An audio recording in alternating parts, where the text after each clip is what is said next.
السلام عليكم، ازيكم حبايبي؟ عاملين ايه؟ يا رب تكونوا بخير. وحشتوني جدا جدا، بحبكم جدا جدا. النهارده هنعمل مع بعض لبرج الجوزاء التوقعات العاطفيه لفتره من 26/12/2022 ل 4/1/2023. بس قبل ما ابدا القراءه فضلا وليس امرا، متنسوش شير، لايك، اشتراك في القناه، تفعيل زر الجرس ليصلكم كل جديد. بالنسبه للقراءات المجانيه تتابع البث المباشر على القناه، اما القراءات الخاصه بسيب لينك الفيسبوك، رقم الواتساب، صندوق الوصف، تقدر تتواصل معايا لحجز قراءه خاصه. برج الجوزاء، هذه قراءه عامه تكاد تنطبق او لا تنطبق. القراءات العاطفيه ربما تكون معكوسه. شوف طاقتك فين معايا اثناء القراءه وروح لها. قبل ما ابدا احب اقول كل سنه وانتم طيبين بمناسبه العام الميلادي الجديد. يا رب يا رب يكون عام سعيد علينا كلنا، نعيش حياه كويسه وسعيده ونحقق فيها احلامنا واملنا باذن الله. كل سنه وانتم طيبين مره تانية. توقعات العام للسنه الجديده برج الجوزاء نزلت على القناه، لو حابب ان انت تشوفها او تعرف توقعاتك اتفضل.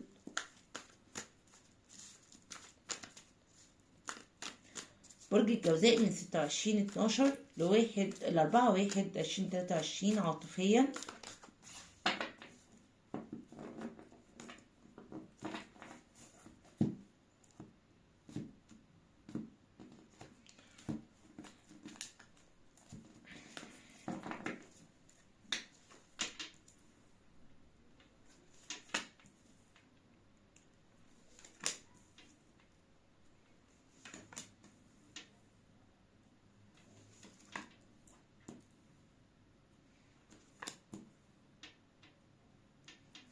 الجوزاء مش على بعضه خالص.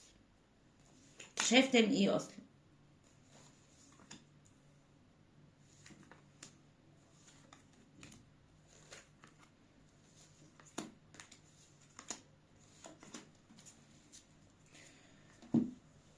برج الجوزاء وضع العلاقة، ركز معايا كده. عندنا ديفل 3 سورس 7 اوف بنتيكل، وهنا طرف ثالث او علاقة سامة او وضع سام جدا جدا فرق بينك وبين هذا الشخص. في كلام اتقال جارح بينك وبينه سبب فتور في العلاقة وبعد في الوقت الحالي. خلاص كده، ده وضع العلاقة القائم حاليا. طاقة الشريك اتجاهك، عندنا الفايف بنتيكل الكوين اوف سورس، وده معناه ايه؟ معناه ان الشخص ده برج الجوزاء هو سايب العلاقة وماشي انه زعلان ومغزول جدا جدا. الكوين اوف سورس بيفكر فيك وهو بعيد عنك، مش ناسيك، لسه معاك، لسه عقله معاك، لسه قلبه معاك، لسه مشاعره معاك، عايز تواجده معاك بأي طريقة. بشوف عنده يا برج الجوزاء مشاعر قوية جدا اتجاهك، وبشوف عنده كمان احساس بان انا مش عايزه اقولك ان انا ظلمتك، عشان بس ايه، هنا ما فيهاش حته ظلم. هو الكلام جارح جدا سبب في انهاء العلاقه، سواء بينك وبينه او بينه وبينك او كلام اتقال له او اتقال عنك، لكن في كل الاحوال هو كمان مأذي. خلاص كده، ان الفايف بنتكل يقول لي ان هو تعبان ومنهار نفسيا، وان هو حتى بعيد عنك بيفكر فيك في الوقت الحالي، ان هو عايش حاله صعبه جدا او انهيار داخلي قوي. مشاعره اتجاهك فور اوف سورس هيرمن. اول حاجه هو متاكد ان انا مش هقدر ابعد عنك، وعارف ان انا مش هقدر اتجاوزك، وعارف ان انا بحبك وعايزك وعايز اكون معاك، وشايف ان انا من غيرك ولا حاجه، وكل ما ببعد عنك بحس ان انا من غيرك ولا شيء. انما الفور اوف سورس بيقول لي ان هو بعيد دلوقتي، ان هو مش قادر او مش مهيأ تماما انه ياخد خطوه معاك. فبنشوف معانا يا جوزاء ان الفور اوف سورس بعيد عنك، ولكن بفكر فيك، مشاعري معاك وقلبي معاك، ولكن مش قادر اخد خطوه في الوقت الحالي، او محتاج اكون مع نفسي لفتره معينه. اذا انا باكد ان هذا الشخص ربما يكون مختفي عن بعض التواصل الاجتماعي او كلها كمان، او يكون حضوره قليل جدا جدا وتصرفاته غامضه، او تصرفاته بتبين ان هو حزين او زعلان.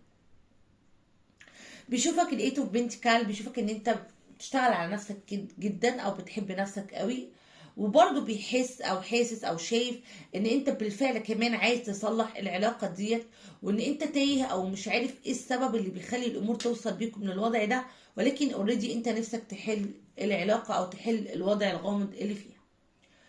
طيب، هنا برضو يعني ملخص كلامه، انت هو متاكد ان انت بتحبه عشان تبقى فاهم بس. طيب برج الجوزاء، انت بقى الكينج اوف سورس مع النايت اوف كابس. طبعا النايت اوف كابس انت نفسك تقدم للعلاقه ديت خطوه، ولكن دايما نشوف ان انت مش قادر،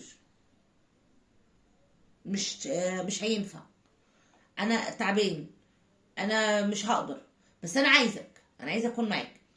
وانت برضو واخد موقف حاد، يعني انت واقف مكانك واخد موقف حاد ان انا مش عايز اكون مع شخص بيألمني او بيأذيني، مش عايز افضل دايما انا المعتذر او انا اللي بقدم التضحيات او التنازلات. اما عن مشاعرك يا برج الجوزاء اتجاه الشيك، فهنلاحظ هنا الماجيجن ومعانا كمان الفور بنتيكل. اولا انت اتعلمت من اخطاء كتير في العلاقه دي، ربما شايف ان انت في حاجات كتير اخطأت فيها او عملتها آه يعني بشكل مش صح. اولها انت اسرفت في مشاعرك بشكل كبير. تانيها اتكلمت كتير، ما خدتش خوانه من حد، ما قفلتش على نفسك او على اسرار علاقتك، وده يأكد ان هنا في طاقة سامة مش حلوة. خلاص كده. طيب برج الجوزاء عندك مشاعر فيها مجاجان، يعني بحاول ان انا اوصل لك لا ان انا مش عايزك او ان انا بعيد عنك، بس من جوايا انا بتقطع عليك، انا عايزه اكون معاك. طبعا انت بتشوف ان ممكن يكون هذا الشخص كينج اوف وونز شايل هم العلاقه جدا، ربما عايز يحل الموقف اللي موجود فيها او المشاكل اللي موجوده فيها، ولكن هو زي ما قلنا ممكن عنده مسؤوليات كتير او في حاجات مشغوله، او هو عنده ثقه في ان لازم ان احنا نصبر شويه، او لازم ان احنا يعني يكون في عقاب او حساب او ردع للي حصل ده. خلاص كده. طيب بص برج الجوزاء رسايله من عقله الباطن، اول حاجه تو فونس وايف فورتن والتين اوف كابس.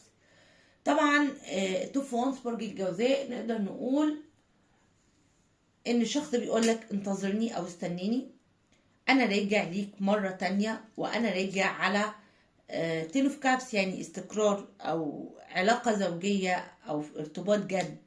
فهذا شخص استناه برج الجوزاء لان هو راجع عايز يتجوز، عايز يرتبط، عايز علاقة حقيقية، عايز ارتباط حقيقي. فانا بشوف ان هذا الشخص هيعمل كل حاجة عشان يكون معاك وهيطلع من وضعه او الوضع اللي هو فيه الهيرمنت دلوقتي او الفايف بنتكل، بيطلع منه بان انا لازم انهي الوضع ده بان انا اكون معاك باستمرار، وما نديش اي فرصة لاي حد او اي شخص ان هو يأذي العلاقة مرة تانية، او حتى الافكار اللي جوانا انها تأذينا تاني.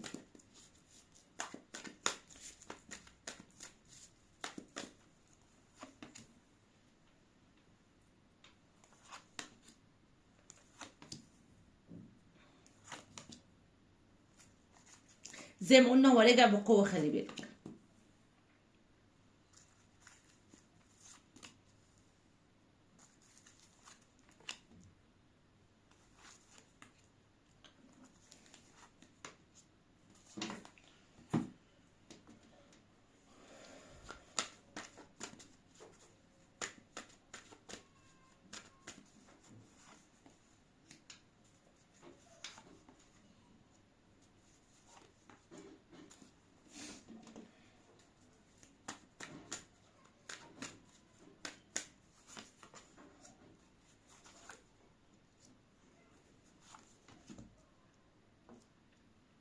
برج الجوزاء نوايا هذا الشخص اتجاهك، هنشوف فور اوف كابس مع الهيرفونت، وربما انا دلوقتي ما عنديش الثقة الكافية في العلاقة نفسها، او ربما فقدت شغفي فيها، ولكن هيرفونت انا مش هضحي بيك او مش هسيبك.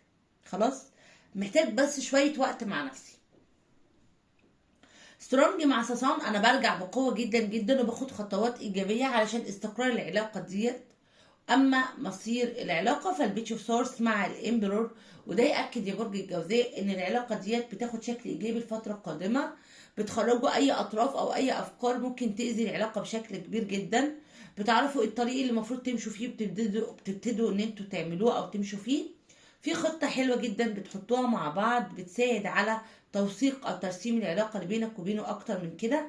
والامبرور بيقول ان العلاقه ديت علاقه حب حقيقيه رغم الاختلافات اللي موجوده او الخلافات اللي دايما بتتواجد فيها، الا انها علاقه حب حقيقيه. وخلي بالك في خروج طاقه سامه من العلاقه قريبه جدا يا برج الجوزاء. نصيحة التارو التين اوف بنتكل ان شاء الله بتعيش علاقة اكثر استقرارا الفترة اللي جاية، ويكون فيها ترسيم بيت اولاد، حياة قوية جدا. اما كيفية التعامل 6 فونز، افرح وانبسط وطلع الطاقة الايجابية من الكون في الدنيا كلها. عايزة اقول لك انت الفترة اللي جاية هتكون مبسوط جدا يا برج الجوزاء. اعترف بمشاعرك، كبر العلاقة قوي منها، ساعد الشخص دوت، اتكلم معاه بهدوء وبالراحة وقول له اللي في قلبك. العلاقة داخلة مستوى جديد خالص ومستوى جدي جدا، وان شاء الله بيكون في ترسيم قريب بينك وبينه. مبروك مقدما. الويتنج كمان هنا بص مارج، ان شاء الله بيكون في زواج اهو، يعني الكلام ده اهو. هذا الشخص ربما يكون توأم روحك فما تضيعهوش. واخيرا افهموا اكتر من كده برضو السولميت، هذا الشخص توأم روح يا برج الجوزاء، تأكد من ذلك. السولميت دايما نقول شخص توأم روح، يعني شبهي قوي بس في اختلافات بيني وبينه لازم نفهمها. في برج الجوزاء في علامات قوية جدا الفترة اللي جاية هتدخل حياتنا، هتوضح لنا ازاي نتعامل مع الشريك، وازاي نحافظ على العلاقة، وازاي نقرب منه اكتر، وازاي العلاقة دي تكون افضل. فتأكد ان العلاقة دي داخلة شكل جميل وواخدة شكل جميل الفترة اللي جاية. يعني تيقن من جواك وتأكد من حدثك ان الامور طيبة جدا. برج الجوزاء في ناس حواليك بتحاول انها تخون او تخدع او تأذي. تغيرات في حياتنا قوية جدا نتيجة هذا الأذى حصلت، ولكن الفترة اللي جاية البيتش اوف سورس بيوعدنا ان التغيرات دي هتكون لصالحنا وهتكشف من أعدائك ومن أحبابك. برج الجوزاء نهاية مرحلة سيئة عشناها الفترة اللي فاتت مش هترجع تاني أبدا. عايزاك تنبسط وتفرح جدا جدا جدا. الطاقات والأبراج اللي نزلت معانا النهاردة نارية، ترابية، هوائية، مائية. الابراج اسد، قوس، حمل، طور، عذراء، جدي، سرطان، حوت، عقرب، ميزان، دلو، الجوزاء. الابراج الكبيره الاسد والحمل والقوس والدلو والطور والجدي والحمل. الميزان والحوت والسرطان، الدلو والعقرب، الطور والجدي والسرطان والعذراء. دي الابراج الكبيره اللي كانت موجوده معانا النهارده. بكده تكون خلصت قراءتنا مع بعض. شكرا لكم، اشوفكم على خير، توحشوني جدا جدا. مستنياكم في قراءات تانية كتير. باي باي.